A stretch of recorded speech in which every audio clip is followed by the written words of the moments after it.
Hi, I'm Lindsay Bennett, Healthcare Executive. In last week's video, I showed you how to calculate the days cash on hand. And this week, I'm going to show you some of the ways that people try to game and manipulate this important financial metric.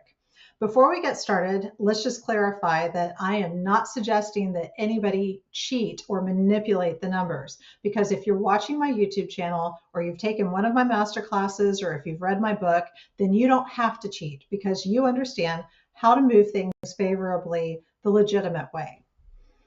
Now, the keys to understanding how anybody would manipulate a financial metric is to understand, first of all, your output. Do you want a bigger or a smaller number? In this case, the days cash on hand, more is better. The more days of cash we have to cover our expenses, the better. So just for a quick refresher, the formula for days cash on hand is your unrestricted cash and liquid investments in the numerator, and your denominator is the average daily operating expenses. So we want a larger number of days cash on hand. In this case, that's the more favorable number. You want more days of cash available to pay for your expenses.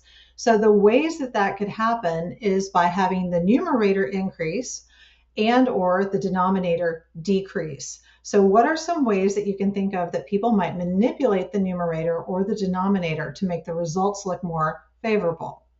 Well, one way is to take restricted cash and make it unrestricted, because that will increase your numerator. Another way that people do this is because you have your cash in the bank and the numerator, they might delay payables. They might delay paying vendors, which leaves the cash in the bank account longer when you're taking this snapshot of it, and that would make your days cash on hand look better. Another way that people game this is the timing of debt draws.